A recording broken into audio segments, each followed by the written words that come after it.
Hello, and welcome to the Beginner's Guide to Genshin Impact. My name is Azork, and my hope today was to start talking about team building. And then I realized I needed to discuss which characters do what, and then I realized that to discuss that, I needed to first elaborate on constellations. In every gacha game, there is always the risk of duplicates. In trying to get one of the super rare characters, it's inevitable that you'll get repeats of at least one of the more common. At a glance, this would seem like a waste of a reward and therefore make people upset, rightfully so.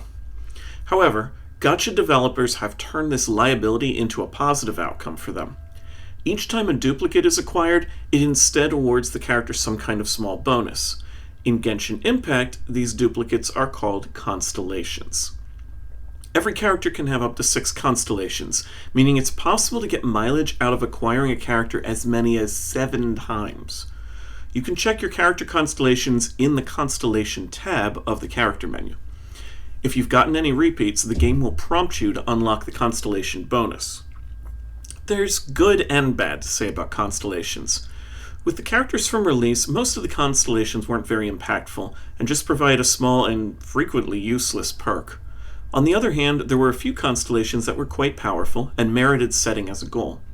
Getting Bennett's first constellation, aka C1, was often regarded as the only thing you needed to complete the character, while ignoring basically everything else besides giving him a good weapon. What constellations do varies with each character.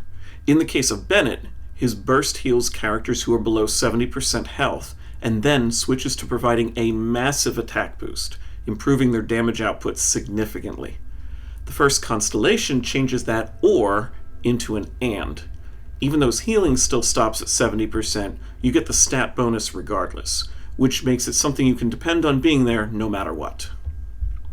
Overall, the only thing that can be guaranteed is that the 3rd and 5th constellations are always, in some order, a +3 bonus to the talent levels of your character's elemental skill or burst. The others, C1, C2, C4, and C6, are all character specific. Early 4-star characters frequently had one very good constellation. Xiangling's C4 extends the duration of her burst by 40%, which often end up in well over a 40% increase to her damage output. Noelle's C6 converts her defense into attack, making her a competent character to do basically everything by just focusing on defensive items since she no longer needs to choose between them. However, the 5-star bonuses were usually pretty mediocre. The standard banner characters all have very hit-or-miss bonuses, and most early featured characters like Venti didn't have a constellation that was particularly game-changing. In those early days, Hoyo's trying to get as many people playing as possible, and it probably would have been seen as predatory if it felt like getting all those constellations were necessary. So on one hand, we had 4 stars, where constellations were a nice bonus, and it was likely you'd end up eventually getting C6 on them someday, and on the other, we had 5 stars, which only extreme whales would bother investing into since the differences were very minor. And both of those things gradually began to change. In the case of 4 stars, the issue is that there are now too many of them. What once was a very small pool of characters, meaning you could reliably expect a character to show up every 3 banners or so, now sometimes leads to a character waiting over a year to be featured. Getting 4 stars was usually something that happened incidentally, but now if you wanted those cons, or even to get the character at all, you'd have to go out of your way sometimes to make that happen. The other change was that 5-star constellations started to become more impactful. At first, it was just the final constellation making a change to the way the character played in a fashion that was more novelty than legitimate necessity.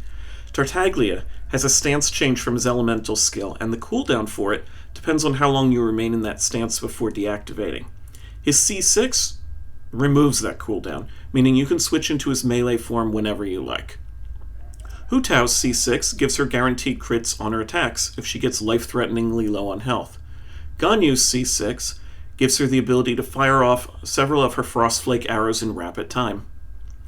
But, little by little, Hoyo decided to start adding very powerful, very impactful constellations earlier in the sequence. By placing them at C1 or C2, they felt more reasonable for a low-spending player to pursue, and what began as very powerful bonus started to evolve into fixing a baked-in problem. This carried over to newer 4-star characters too, where Farazan, an incredibly impressive support for Anemo damage dealers who became practically a necessity for Zhao and Wanderer, was virtually unplayable without her C4 because her energy needs were catastrophic. On the lower end of the spectrum, Kujo-Sara's crow feathers, which are used to enhance a character's attack dramatically for a few seconds, are basically unusable without Constellations, aka at C0. Her C2 gives an alternate way to generate them that makes her actually functional, albeit still not amazing. But without those, trying to use her is just an exercise in frustration. Most characters were not nearly as drastic as this, but you'll often hear players complain about how a character isn't useful until they've been unlocked by their constellations. Now, I'm not bringing all this up to highlight the shadier side of gacha, or because I believe that Hoyo's engaging in a money-making conspiracy, but simply because, as I begin to evaluate characters and how impactful they are, I need to make additional notes about how they sometimes become better with their constellations. There are characters who might play completely differently without their cons, or where they might add a completely new way to use the character. For example, Yanfei is a pyro damage dealer. She's not super impressive, but she's fun to play. However, if you can reach her 4th constellation whenever she activates her burst, she gets a substantial shield. Because the strength of the shield is based on her HP, but they wanted the shield to be useful on a character who isn't meant to acquire a lot of HP artifacts, the numbers on this shield are surprisingly high, and so many players have shifted into using her exclusively for this shield. The logic goes, if the shield is decent without equipment helping it, then obviously with proper gear, it'll be quite strong, and hence Tank Fae was born.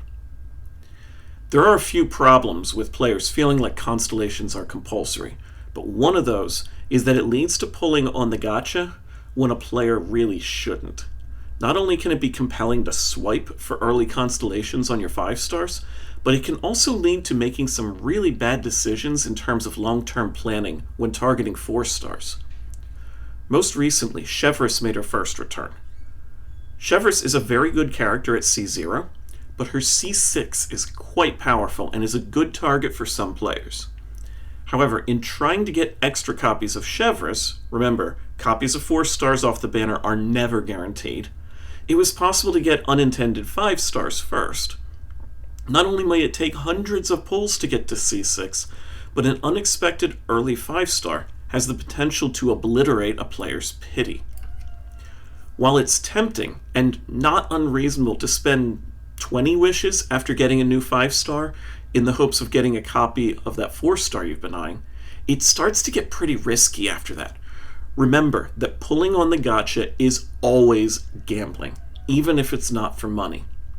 There is a risk versus reward trade-off, and you have to be prepared to accept the consequences if you get a 5-star you weren't asking for, especially when you were oh so close to getting the new character who'd be coming out in a few days. I personally decided to live dangerously on my main account, first losing a 50-50, which meant I'd be guaranteed the feature character next, and then making 40 additional pulls in the hopes of getting more of Chevreuse. And I did. I got 2 copies without being burned, but I had to stop there because I still wanted 2 more, and I knew there was basically no chance I'd get them before ruining a very quick and easy guarantee on the next banner. And in spite of it partially working out, what I did is not recommended. So please be careful and use good judgment. One final note to toss in at the end here. Weapons also have constellations, except they're called refinements instead. A weapon can be refined up to 4 times, with the base level being considered level 1, or R1 for short, and the max being R5. Refinements on weapons only affect the blue numbers in their effect text, so it's highly questionable whether trying to get extra copies of a 5-star is ever worth it. Also, consider that you can have multiple copies of the same weapon in use, so sometimes when you have extras, it's better to just use them as 2 separate weapons rather than refining the first one. Tomorrow, we'll begin a quick primer on team building before addressing the functionality of each character. Thank you for watching, and I hope to see you in the next one.